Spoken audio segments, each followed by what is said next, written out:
So you've built your AI agents using CrewAI, but you kind of feel limited by just interacting with those agents using the terminal.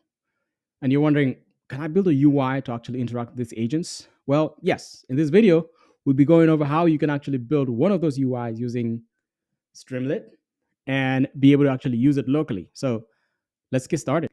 And like always, we usually start with going over the architectural design of the project so you understand how everything kind of fits together before we actually jump into the code. So in this architecture diagram, what we're doing with this agent, first of all, is a very simple agent that does basic research on what's actually happening and just outputs the output on the Streamlit UI so you can actually see what's happening. There's a cool component to the Streamlit UI, which I'll show you, which essentially we're getting all the actions that usually happen on a terminal. So when you see those agent tasks being completed on the terminal, we're getting all that output and putting it on the Streamlit UI, so that way you can track and see what's happening at what stage with the agent. It's doing research, it's doing this and that. So that's the key part here. So if we go through this architecture diagram, you're the user, you're interacting with the Streamlit app. So soon there's a Streamlit app here as well, and you're asking an agent to do some sort form of research. And the agent here does research. It's using LLMs as the brain of it to think about the actions it's supposed to take, and then also using it to generate some of the output that's generated. The agent also uses Exa, which, if you don't know about Exa.ai, they're a company that they have an AI engine that you can use for searching. It's an engine for search that AI agents can use. Check them out at Exa.ai. They're not sponsoring this video, but just want to mention that they're really cool and you can actually use their endpoints there. And what the agent is going to use Exa for is for answering your question. So they have an answer endpoint, they have a search endpoint, they have several endpoints there that they have, and some of them they're releasing pretty soon as well. As the agent takes in your query, decomposes it to make it a better question, asks Exa goes and does some research on that question that you just asked. It's going to do research on the topic and it's going to gather also the citations and gather all of them together. But it push it to the LLM is going to generate the final response, edit it properly the way you want it, and it's going to output that on the Streamlit UI. And you'll also have another option to download the markdown version of that final report that it generates. So that's just pretty quick and simple. The big part being, I'm just showing you how to actually implement this portion of the Streamlit UI with your AI agents. So let's get to the next section of going over the code. So this is our code base. I'm actually using Cursor. And if you have VS Code, any of the different type flavors, feel free to use it. But in this case, first of all, this image is what I've added here on the image. I took a screenshot of the app, the final app, that how it looks like. So this is the app itself. And you can see we have it laid out, which is pretty cool. We have the title here. We have the box here where you actually be able to enter your input as a user, and then you hit start research. And this research kind of carousel here, expander, if you expand it, you'll see the thoughts that went through the agent while he was kind of doing the research, doing this and that. And you'll see it when we start running it. And then there's options here for you to pick an LLM provider that you want to use. You have Ollama, GROQ, and OpenAI. For Ollama, of course, there's caveats that most of the local models that you will use are really terrible at function calling. So they won't be able to call the function to actually use Exa to do the search. So it's just a bummer. Most of them are not really good, but I'm sure if you look through there, you might find some that will work really good. And then there's GROQ. It just provides really fast inference. And also the way I've laid out the code is easy for you to add other LLMs if you want as well. And there's also OpenAI there. It's pretty self-explanatory. And you add your API keys here and you're able to kick off this app. What I'll do, I'll try deploying this app after, and you can actually go ahead and just input your keys and you can run the same things here that I can. So let's go ahead and look at the code structure, first of all, of how we've laid out everything on our code base. So we have the Streamlit here, .streamlit, which is where we'll save all our secrets, our API keys. So in this case, it will be, we have Exa API, which is what you will need to get from Exa. And if you look at here, Exa API, you have OpenAI API key and GROQ if you're using, and others if you're using maybe something like Cerebras, Sambanova. The list is really endless at this point. So this is an example of how it looks like on my secret. Of course, I don't want to open my secrets because you'll see my API keys. So that's that. And you can also just set it as .env and have them in there. But in this case, I've added that if you want to deploy that Streamlit app somewhere so other people can use it. That's the right way to do it. And of course, virtual environment, like pretty self-explanatory there. And then I have source, and under source, you have components. And I've just separated all these things to make it more modular and kind of best practices. And I have researcher.py, which actually holds all our AI agent code. It has the tool for the tool that we'll use, which is Exa. So here we created the tool itself. We have the answer schema there, and then you have the answer tool, and we're passing in the API key. Of course, this is just the entire post message, and we have the application, and we have the endpoint here, which is that Exa.ai /answer that we will use to send our post message here. And we'll send your query, and we want it to return as text, and we want that to return as true. And here we're just catching all the errors in case there's an error with HTTP errors during the process. And we're getting the response back here from the API with the answers of what you asked. And we're extracting the answer, just the answer to your question. It will be in text. And then there's also citations. Like I mentioned, it does research. It also brings in citations that it got for the answer that you gave you. So we're getting all those because we need those as well. And then the final output that we'll actually output from this tool itself, which is a tool that the agent will use, we wanted to finally output citations and the answer and then the citations that it generated. And we want that output. So when the agent is asking the tool, hey, I want you to actually run this query from the user and answer it for me, it'll go ahead, do the research, find the answers for you first, and also make sure that it cites where you got it from, and then it sends it back to the agent to decide what it wants to do with it, right? So if there's other processes downstream, it would pass it to another agent. But since this is, for our case, it's just an agent that does research on outputs, the output, it doesn't need to pass it to anybody else. It actually returns it to the agent, and then the agent generates the final report, of course, with connection to the LLM. Then we have the LLM research agent now. This is the agent that does our work. So we have to instantiate the LLM that we want to use, and then also build the agent. So in this case, this is self-explanatory there. What we're doing here is just setting the provider and the model. And if the provider is GROQ, of course, pass in the GROQ API key and also the model that the user will choose from the dropdown. Same thing here with Ollama. We're just using localhost because it's going to be local. And then Ollama model that the user will pick, which just gets added in there.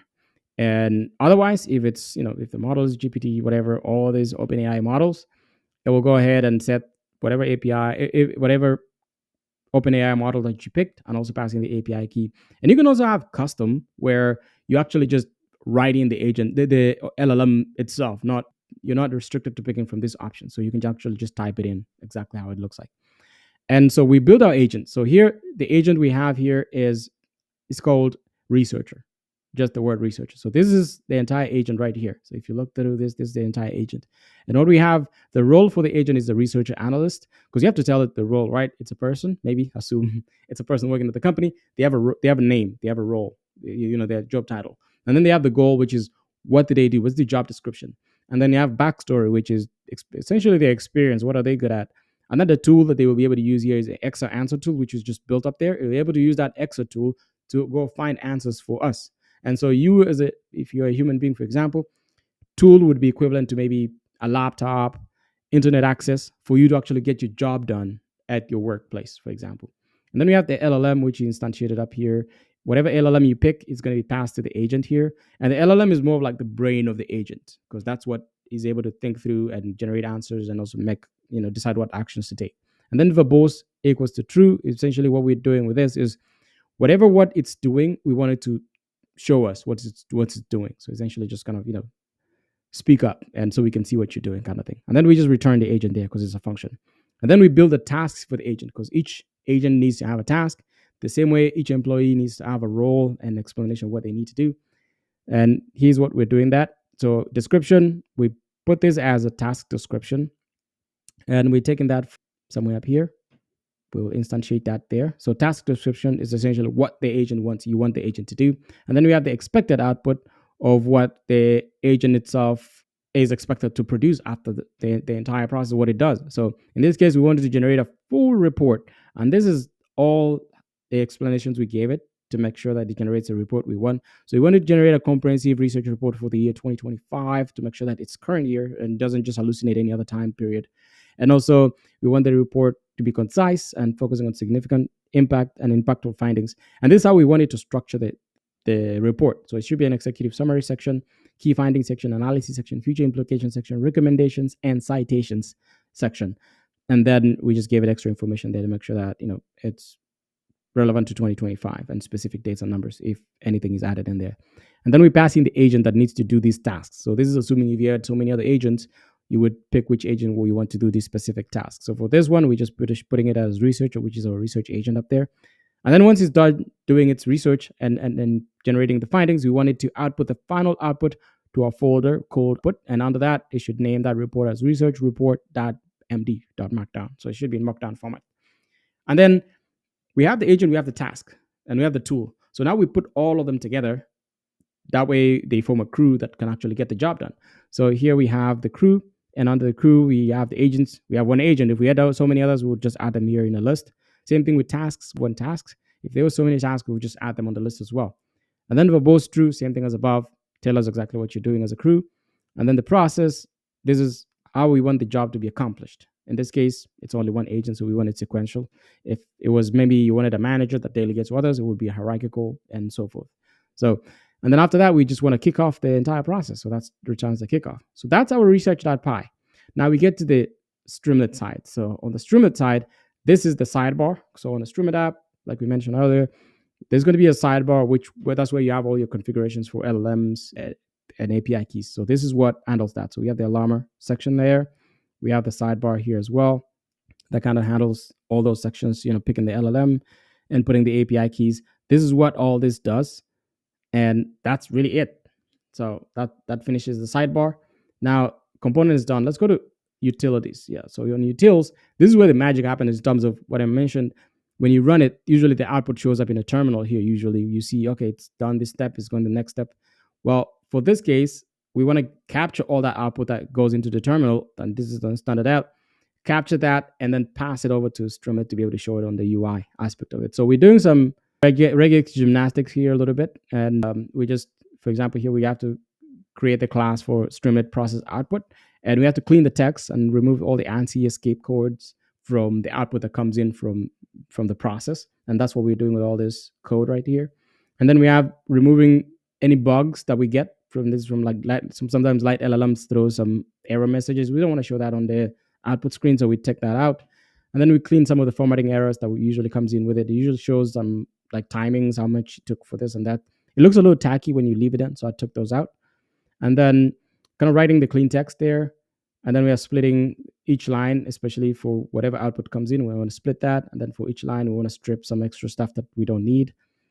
And now we have the new lines for each output. After each output, we want to add a space line so it's readable for the user. And then we just want to flush it and just continue doing that. Now, we have the context manager here, and it just captures the output directly from the terminal, like we mentioned, and then redirect it to the Streamlit container that we will have to show that output there. So that's all that we do on that output handler. And now, if you're wondering about these .init files, which are empty, technically, you put them where you have functions that you want Python to think of them as packages so that you can use it within other files as well. Now, we have git ignore. This just ignores all the stuff we don't want to commit to our GitHub repository, like API keys and all that. And the image I mentioned earlier, license, of course, README for all the instructions that you would need to run this example. And then the requirements file, like I mentioned. And then we have the final Streamlit app here that kind of puts everything together. This is because I know we covered sidebar. Now we go to the main body of the Streamlit app itself. Now we have here the page configuration. So this sets the page title at the top and the icon and all that, all the fancy stuff with Streamlit. And then adding this on the sidebar here, we're adding the CrewAI logo. So when you see it here, this is this right here. And so that captures that. And then the next step here is just split into 3 columns, the entire page. And then on the first section, we just want to add, in the middle portion, we want to add this title as CrewAI researcher. So this section here, so this is in the middle. We don't want it to be, if we didn't put this in the middle, it probably would be here. So we're just kind of styling the page really in a sense. And then here, we're just checking if the API keys are set. And if not, it should warn the user, hey, put in the API keys first before you proceed, before you do anything. And just checking if it's Ollama, it passes in Ollama the way it's supposed to. And then here, we create another 3 columns as well. And in this first column, we have just a text area. This is where you input your message, what you want the agent to do here. And we set the height of it to 68. You can adjust this as you need to, but that's what happens here. And then we have another column. Of course, we set up 3 other columns here. And this is for the research button. So this is this button. This is this text area and this button here. So that's what we are doing there. And then the next section here is once you hit the research button, what's supposed to happen? This is what captures that. So first of all, we set a status container, and this is what will open up as a container. And when that container opens, essentially what we're doing is we're capturing all the stuff that we redirected from the standard out. We're redirecting that to this container. So that way it shows you what's happening step by step. And this is what we're doing in this section right here. So it goes through that, captures everything that we need to, and keeps outputting. Once it's done outputting everything and we're done, it should now close. Everything should be research complete, close the container, we're done. If it errors out as well, it should close it still. Well, we're not closing, it's just showing the error message and showing you what happened, and it doesn't close. And then here, we're just getting all the results from the agent, making sure they are strings, and then we are putting that in Markdown, and it should output on the body of the Streamlit app. And then after that, we have here just a divider, just showing you if you want to download the output that you got from the research. This is what you do. We just added a button there for you to click download. You should download .md file for the entire research. And here is just attributions, just created by me, using CrewAI, Exa, and Streamlit. That's all it is. So now the next step now is let's run the app and actually see it working. In to run the app, you only need to do Streamlit run, and then the name of the app that you're trying to run, which is this file here, streamlit app.py, and you hit enter. It should open up on host 8501. Now the app is up and running on 8501. There you go, on localhost. So I already loaded the keys that I need, which is OpenAI key and my API key. So you would go to Exa.ai and go to the dashboard, get an API key from there. I think they have free credits that you could use, absolutely. So go ahead and do that. We've already set here. I can let's just set this to O3 mini because it's a bigger, better model. So we've already set those pieces. We don't need that section anymore. Now here we put a topic that we need. So the topic that I put here is research the latest AI agent used in February 2025 and summarize each one. Okay, now let's run that and see what happens. So here is with the container that I was talking about. The status container opens up and it's starting to show you exactly what's happening. So previously you would have seen this on the terminal, but now you're seeing this on the Streamlit app. So it's outputting everything as you see. So the research agent is busy in doing research now. So it's getting ready here, setting everything up, and you should start seeing some other stuff coming up here. And there you go. So now it's saying here, using the tool Exa, ask Exa a question, and then the tool input, what it's giving to the tool is provide a comprehensive summary of the latest. Oh, and it's done. That was pretty quick. But it's asking the tool, provide a comprehensive summary of the latest AI agent used in February 2025, include major developments, notable events, statistics, market trends, blah, blah, blah. So it gave it a lot of details. So this is not a question I initially asked. And you can tell it did reframe my question better and asked Exa. And then Exa here went ahead and did the research. You can see it's already jumping in. And then it got the answers here as the task output. You can see it did, it generated some numbers, some citations from some of them where you got that information, and it kept going and generated the final output there. And then we have the final output. It kept going, did some extra research until it got to the final document here. And when it was done, it closed it up, and it also outputted here the final summary that we can read through. So it says in February 2025, the landscape of AI agents is undergoing transformative revolution marked by rapid technological advancements. I don't want to read the whole thing, but you get the gist. It does research, brings it to you, and it gives you some really relevant stuff that's happening. So major discoveries, analysis of what it found, and then future implications of what it found. And then there's recommendations, strategic suggestions for stakeholders, invest in the development and integration of proactive multimodal AI agents. There's R&D programs, risk mitigation, and then there's investment focus areas like healthcare, finance, customer service, where agents can significantly enhance operational efficiency. That's okay, but could be better. Investment in regulatory technology, oversight to ensure safe and responsible innovation. That I dig. And then the citations, of course, of where it got all the information. This is all arranged properly. And then we have the final here, download the report. So if I want to download a report, I would hit download, and you could see here, it's already downloaded the report. And if I open the report, that will take a minute to open. But once that opens, you already have the same version of report that you had on your system. So this is, final, you would have that already on your desktop. So that's it. Very quick and dirty. And I'll add the repo in the comment section so that way you can share it. So that's the whole demo. And I know there's some, maybe you have some more questions. If you do have questions, please put them in the chat. And also some things that I noted that, to keep in mind. I know you might be wondering, could we convert this into a chat application instead where you chat with the agent? Yes, that's possible. Can you add more agents? Yes, that's possible. But you also have to keep in mind that the more agents you add and the more like in-depth research they have to do, then the longer you have to wait on the chat, for example, compared to this where you just put it in and you just sit around and wait until it's done. You can add on top of that so many processes. Of course, this is a basic skeleton version to just get you started. If you're looking for the code for this demo, please look in the description below. You'll be able to find the code. Play around with it. If you run into any issues, of course, let me know. I'll try to help you out as much as I can. And also, if you haven't subscribed, you should already be subscribed. This is the good content that I keep creating here, and I'll be sharing more. I'm also experimenting with live streams, so if you check those out, that'd be cool as well. But play around with it. I want to see more stuff that you built with this. If you end up building something really cool, tag me on socials. I'll also tag CrewAI and some of the other providers that I've mentioned here. We'll be happy to repost your stuff. So with that, thank you and see you in the next video.